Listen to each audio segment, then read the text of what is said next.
Bienvenue dans ce voyage à travers l'histoire de la cartographie. Depuis les premières représentations rupestres jusqu'à l'avènement de l'imagerie satellite, découvrons ensemble les moments marquants de cette quête millénaire pour représenter notre monde. Les premières cartes connues remontent à plusieurs siècles et ont été gravées sur divers matériaux tels que l'argile ou les pierres.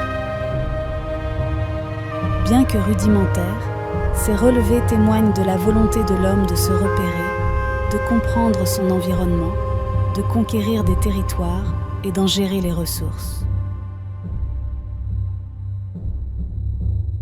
Classée au patrimoine mondial, la carte de Bedolina est peut-être le premier plan cadastral. C'est une dalle gravée d'un ensemble de pétroglyphes préhistoriques situés en Italie. Datant du VIe siècle avant Jésus-Christ, elle détaille champs, chemins, cours d'eau et villages. Elle est considérée comme l'une des plus anciennes cartes topographiques connues.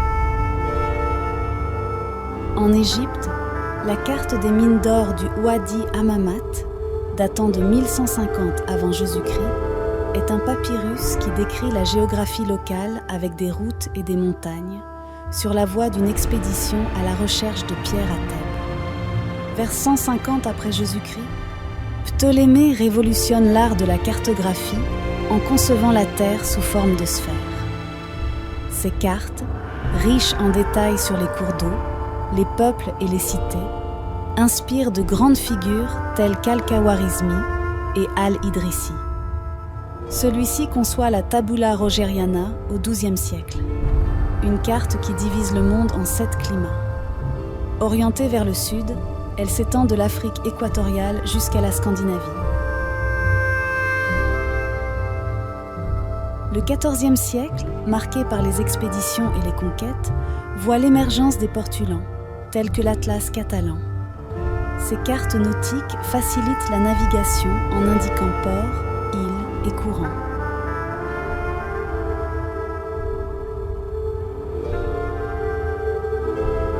Au XVe siècle, les cartographes vénitiens, redécouvrant les travaux de Ptolémée, détaillent l'intérieur de l'Afrique et fournissent des renseignements utiles aux navigateurs maritimes.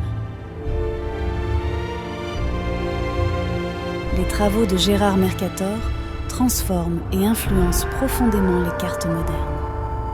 Sa célèbre projection de 1569 permet d'améliorer la précision de la navigation grâce à des techniques comme la triangulation et le calcul de la latitude et de la longitude. Pour le continent africain, ce n'est qu'au XVIIIe siècle que les cartes dévoilent l'ensemble des éléments géographiques qui le composent. Pays, régions, routes commerciales et villes.